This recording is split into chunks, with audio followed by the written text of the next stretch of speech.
Hey guys, welcome to another session of RBTL. So pretty big patch update this coming week. We're gonna go through this. Now in this update there is MLlytica. So a lot of people have already talked about her. I'll have my thoughts on her. I'll put that in a later video, including my thoughts on the Fire Ravi banner with Cigar Scythe. So I'll put that as a separate video. I think there's too much information for this one. So we're just gonna go through like the big improvements in the game. So equipment conversion system update first.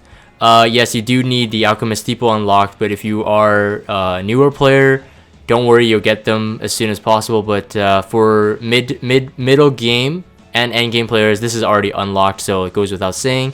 New names for these crafted ones, so anytime someone looks at your gear, they'll be able to know, oh, that's a crafted boot, necklace, ring, helmet, armor, weapon, etc. You need equipment conversion gems. And the gem types are as such. Essence are flat stats, so including the speed one, it's flat. And the founts are percentage based. You will be able to see these chests. I think the only way you can get the gems are through these chests. So either conversion selection chests. So Automaton Tower recently got these equipment selection chests.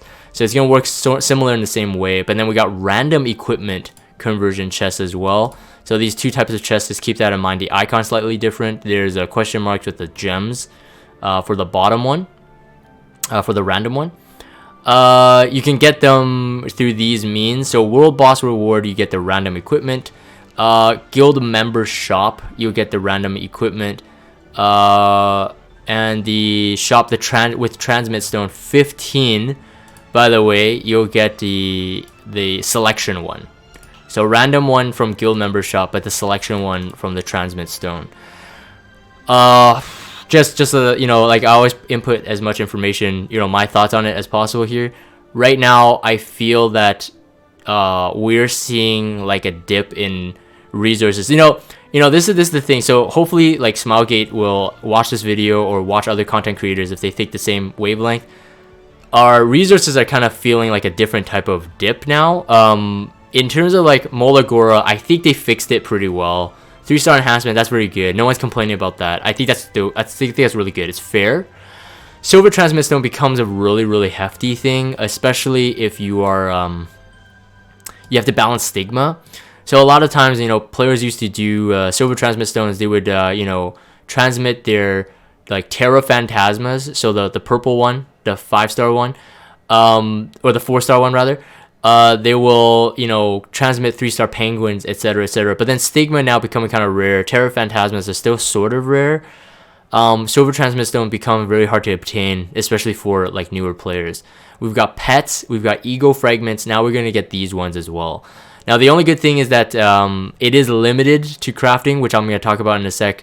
But I am seeing that even as a player that spends a bit. I have like 3-star fodder from like summon sessions to transmit. I'm finding it pretty low. It goes by pretty fast, and it does depend. You still have to buy the Molagora with the silver transmit stone. Some people buy the artifact charms from it too. Anyways, it's pretty hard balance right now, and the stigma is a whole other thing. I will talk about that probably in another video. But stigma is a very costly one, and of course gold. We just running out of gold everywhere. But anyways, how to use. So could craft 2 per month per equipment. So equipment slot. So a weapon, armor, helmet, ring, necklace, boot, 2 per month. You will have to use the conversion gem in order to start crafting. So regardless of what you get, my dispatch mission just came back. Feels professional, man. Feels professional. You have to actually use it to start doing this. Now, the example here is not that great. It's going to be a weapon. I do highly recommend, like, other than because you got a lot of, like, epic level, weapons or whatever, I think going for, like, the conversion of the left side gear, namely the weapon, the helmet, the armor, I think it's almost a waste. The RNG, when you're crafting weapons, armors, and helmets, the RNG on them is way less than the right side gear. Since you're not aiming for the main stat, you're only aiming for the substats. The main stat on the right side is just incredibly crazy. So, I mean, there's a couple ways to go about this, like off the top of my head. You can use your crafting materials to craft just the right side gear in order to hopefully get some good epic gear, but maybe you get some salty ones and you can use them for the conversion. But at the same time, you know, sometimes you're just gonna get like drops on the left side gear. Let's say on a wyvern hunt, on a banshee hunt or whatever. That's epic grade. Then I would use that for this conversion. So for myself, I think that's what I'm going to do. I'm gonna use my limited gold and my limited hunting crafting materials, and only craft right side gear main, so I can convert them. I think those are highest priority, and then the rest I'll probably go for drops, but we'll see. It's gonna be quite expensive, I think, for players who are like mid tier, especially free to play players. Don't expect to max this out by the end of the month. It's gonna be pretty intense. I can already imagine it, and I'm not a free to play player, but this is gonna be pretty crazy, even for me. So, anyways, the different types of ingredients you add will change the amount, like change the set that you're gonna get it back. So if you get like just crit set and it's all crit set ingredients, then you're only gonna get back crit set, which is great. And if you have a mix and match, I think it's gonna split the percentage based on the ratio of the sets that you have. So in the example, I think it's down here. Yeah, in the example here, they have one attack, one crit set, so it's 50-50. So if you throw another crit set in, it's gonna be like a 66-33 type of thing. You know what I mean? The other thing is the grade. So this is also very important. Since you can only craft it 2 times a month, limited, I do recommend, at least for endgame players, and you know, if it's endgame player, they won't really listen to this. But even for a newer player, if you're gonna craft it, and if you can get by, I would only recommend using epic ingredients. That way you'll get an epic 100% back. If you go heroic and epic, I think even 9 epics, 1 heroic, although I don't think it takes up to 9 epics to actually get a maximum quality, but you know what I mean. If it's like 1 epic and the rest are heroic, or rather all epic, rest are heroic, you still might only get a 20% epic probability rate back. I think that's how it works. So in that case, it only makes sense to craft it limited 2 times a month to craft if you only have epics, which again is going to be pretty crazy. But anyways, we'll see. We'll see how players do it, because there's going to be different methods, but that's what I'm thinking of right now. This one got really lucky. In terms of the screenshot, I think this is Photoshop though. I don't know if this is accurate. They got an epic 55. All right, epic coming back from, even though they got a blue piece in there. Another thing to note is that only level 44 to 85 will be eligible for this. So, meaning that Hellray drops, the 88s that people may have been hoarding prior to this patch, it won't work. At least right now. Probably a much later, when the meta shifts to that kind of level, probably a much later update. But I'm assuming at least a year or 2 from now. Anyways, World Boss, second one here. World Boss, there's a lot to talk about in this. I'm gonna kind of roughly go over some highlights, and for those who don't know, you know, how this works, just read it on your own. But I definitely have some thoughts on this. 20 energy consumed per battle, 2 battles a day, every day, unless it's a rest day. So we're gonna talk about that. They're based on elements, the different types of. So at the end of the day, you're grinding for rewards. Okay, you're grinding for rewards.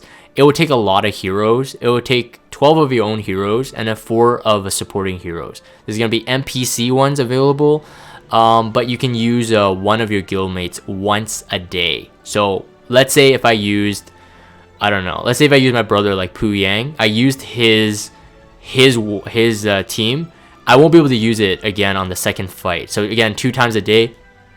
The boss fight is on full auto. So that's an interesting thing. After the first battle, you can click the skip button. So the skip, as in skip all the way to the end result, which I think everybody's gonna do it because it's auto anyway. Unless people just really have a really good time watching those little people go like attack and whatever. Insert voice impression. Rewards. So you're grading on the rewards. I mean, the higher the score, the better the reward. Your grading is based on a couple things, based on the amount of heroes you bring. It actually explains it here, down here. I'm just gonna skip it down. So the classes, like the class missions, did you achieve it? And the elemental mission and also the team mission. So you can see there you need 4 warriors, 4 soul weavers. That kind of stuff, I think it's going to be mix and match. The element's going to be difficult. And we were doing a calculation because also in the notes here, we're not allowed to bring the same hero. So let's say if you have like let's say if you have two Tenebrias, like 5 Tenebria in the image here in the preview. If you use Tenebria in fight 1, you won't be able to use it again in fight 2. Not the same one. But if you have 2 built, or you could swap gear on another one, that will work. So in that sense, it's kind of like in Guild War, if you lose a hero, like they die, they have a little band-aid on them. Although I don't know, maybe there's a different graphic for this one, like some kind of like X or knockout. But they have a band-aid in the Guild War if they're dead, and you can't use them again. But you can use the identical same hero if you have a dupe of it. But that means you would most likely have to mola it, level it, awaken it, and then gear it as well. So our player's going to do that. That's going to be a whole other thing. If they have the resources, for sure. I don't know if that's very viable long term though, because again, like I said, gold sinks are a big problem. The other thing is, of course, if you have to have 12 heroes built and geared, it's going to be difficult. Look at this. So just an example itself, in this one you have to bring multiple fire heroes, right? As well as meeting multiple of the same classes. So you need warriors, you need soul weavers.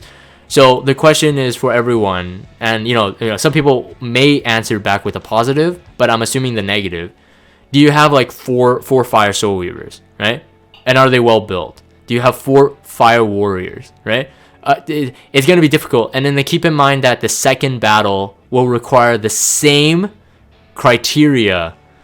And if you don't swap the gear, you're most likely going to run out of heroes. At least for me. And I played for a long time. So it's going to be quite an interesting thing. That, and it's also full auto gameplay. So there's really no gameplay. I think people are going to be complaining about it. And you know, people have been telling me the comment section in this page, the stove page, it's pretty much all complaints. So I'm not gonna read them out, but I'm just gonna say, like, from my view, not as a complaint, but as a realistic like problem for this feature, those are the kind of things I'm seeing as potential problems. The schedule here for the elemental is pretty simple. Rotation: fire, ice, earth, light for 1 week, fire, ice, earth, dark for the next week, and then it rotates back and forth in that 2-week cycle. If we're talking about the light and dark portion, we got a rest day. It says on Tuesday here, and it says on Thursday as well, but I think, oh no, sorry, it doesn't say Tuesday, just Thursday, my bad. That's yeah, sorry. Monday, Tuesday, Wednesday, Thursday, Friday, Saturday, Sunday, and Monday, Tuesday, Wednesday. Yeah, okay, so yeah, it goes to 2-week cycles. So once, yeah, well, actually that's a once a month then. Once a month we will hit 1 light, and then the next month we'll hit the dark. I think that's right. Yeah, that's right. once a month each. And then so I think the ranking, I think it's just flex. Individual ranking would be most likely flex as well, but then again, the most important thing, at least for individual players, is the individual like rewards. So the rewards are given out here. Triple S, you get 7, and here are all the stuff that are in the gift boxes.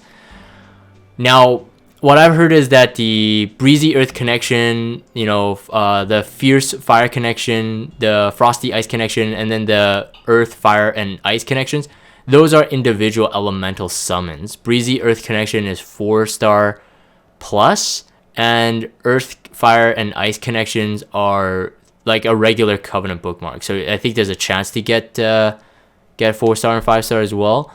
But that's a new summoning system. I think I'll probably have to more Aether pulls, yay, says Bad Finest. Yeah, so I mean the good thing about this is that the raid, like, even if you're a D grade reward chest, you get most of the same most of the same rewards. So there's a good and bad to this. For end game players, this is gonna be like a slap in the face, because they want better. I mean, this is one of the reasons I think why like top guilds like Ambition like disbanded as well, because there's no incentive for them to stay on number 1, right?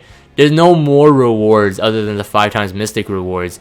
I mean, the only rewards they can get on, like if you're a top player, is it's your defense wins in Guild Wars. So I think the same problem is gonna happen for this world boss thing as well. But at the same time, you know, I'm always trying to look at the perspective from a newer player as well. For newer players, it's nice because there's no way in the world they're gonna get anything above like a D and C rank at the most, maybe B. But I mean, if you take a look at the SSS reward, I think the cutoff, the difference is if you go to the very bottom, I can't highlight this, but if you go to the very bottom 2, it says level 70, level 85 hunt equipment. That's great. I think that's the only difference. And the gold, but it's 6,000 gold, right? It's like, yeah, okay. Now I get it. The perspective of players is it's like, oh, Jagan, you complain too much.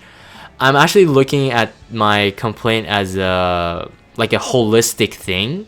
In the overall, when I'm seeing the feedback from the community in general, especially from end game players, I'm kind of speaking on their behalf. And me being there myself, I don't mind it because the other perspective is that, okay, we never had these rewards before. This is a bonus, so why are we complaining? I get that. I get both sides. So just saying that. But in terms of like, if you really wanted to, like, I think if Smilegate really wanted to like incentivize the end game players to kind of return back to the game or remain in the game, rewards like this gotta be a bit greater. They gotta be a bit greater because they do put a lot of money into it or whatever. They got all this good gear, all these good heroes, but then the rewards they get out of it is from like the same as a free to play. I get it. There's both sides, and it's a really tough decision for them to make. So I'm not criticizing them on one point or another. I'm just pointing out the observation that I'm seeing. Anyways, so Hoochie pop-up shop is back. So actually, this is important. If players leave their guild, their personal ranking will be reset and their ranking will be recalculated after joining a new guild. That's actually important to know. May be temporarily delayed in order to avoid server overload congestion. Okay, anyways, back to Hoochie shop. Hoochie shop got a Black Friday sale, so that's great. That's great. It's great especially for like even free-to-play players. Now when it's everything is 50% off. Now I think that Hoochie shop is worth looking at. Although, yeah, it's 20% off on the 4 to 5 star hero summon. Just keep that in mind. The Molagora is 100% buy. 250 Skystone is indeed cheap for Molagora if you value it in any way. Mystics, I'm still kind of half-half. I think some people will do it. And the equipment one is going to be interesting. So at least on the screenshot, it already cuts off. But there's going to be a random, for account 61 and higher, mind you, 85 epic equipment for a discounted price of 200. This is going to be good to get, especially at the discounted price. Now, when it does come back at a regular price, I would say maybe not so much. Because at a regular price, again, for 400 Skystone, you can roll 400 Skystone worth of refreshes in terms of hunt, which means gold and more crafting materials. And most likely, if you have your crafting, what's it called? The steel, whatever. It's something. The crafting part in the sanctuary, that workshop place. If you have it high, I think it's like a 12% chance to get an epic. So in my opinion, that's way better. So I'm not even sure if you want to buy this. I mean, to each their own. But actually, now that I think about it, I'm on the limb of it. 30 Skystone per 60 energy refresh, 3 runs. I don't know, man. 200 Skystone might be a big one. But I know that some players just like getting the epic and seeing what it is, although it could be salty. Ego Fragment is an interesting one. So this is going to be added from the Hoochie shop, I think, from here on. 200 Skystone. Like I said, with the Silver Transmit Stone becoming a resource, like an important resource, this may be worth it. But again, I think for players that are free to play, I would make I would just be patient and just wait on the ego fragment when you need it, because if you're free to play or even mid tier, you most likely don't have a lot of triple S heroes. So ego fragmenting them like right away, right now, is not even that worth it. So I would just wait it out. I wouldn't even bother buying that one myself. But Molagor 100%. This is a potential, the 4 to 5-star hero ticket, and then the gear. I think only 85 epic is worth it. The 70 is not worth it, 100%. Arena honor season. We're gonna drop down. I'm just gonna drop down to the gear, discuss on it. New frames. Here we go. So Arena Season 1 gear is returning for newer players. Players who have purchased it will not be able to purchase them again. So that's the 67 health set one. So that would be decent for newer players. For that to be returned. Unknown Slate is back. That's great. That should be it. That should be the highlight. Unknown Slate. And then we got the Gladiator's Honor equipment. Now, this is quite interesting. The necklace and the ring, I would say, are probably my biggest wants in this one. Although, again, salty substats can be salty. So, hopefully everybody gets some good luck on this. But 70 crit damage on the necklace now. We're pushing that. This is the first 70 crit damage necklace ever in the game. But it's on a hit set. So it's still usable. I mean, people can get, good subs in the crit chance. So, I mean, it's okay. But 70 crit damage, that's not no joke. And 4 speed and 6 attack, and you got crit damage. As long as you don't roll effect resistance, this one is good. This one is absolutely good. The health one is pretty good too. If you get this health with attack, defense, speed, and effect resistance, at the most, if you get attack, you could run that on like a Mascot Hazel or someone that scales healing off attack. That may be pretty good. So I think the ring as well, I would say is decent. But otherwise, I mean, for anything, if you're running a broken set, because most likely on a healer at least, or maybe even a tank, maybe you're running a broken set with this, the hit set. But if you do get the 3 substats below, that would be great. That would be great. Defense, speed, effect resistance. The boot. The boot is interesting. This going back to the attack set boot we got in season 2, which I think shares the exact same substats: effect resistance, effectiveness, crit chance, and crit damage. Whereas the season, that was a season. Well, I'm getting confused on the seasons. The speed set attack boot was the best one in my opinion so far, but the attack set boot I think is the same one as this one. So the rest of the pieces, I really don't have much to say about it. It's an 88. If you roll high, that's great. It's gonna be used somewhere, but hit sets are definitely like much lower priority. I think it could be usable on like some kind of like debuffer. So I'm not complaining about it, but I'd have to say that the highlights for me will probably be the ring and the necklace itself. So anyways, that's been a long one. I'm gonna talk about the banners, like Ravi, the Faithless Lidica, and I think the new elemental summon system. I'll talk about that in a separate video here. So I'm gonna end this RBTL. If you guys have Discord, check out the Discord server. Follow me on Twitter and subscribe to YouTube if you haven't. As always, thank you guys for watching. I'll see you guys on the next one.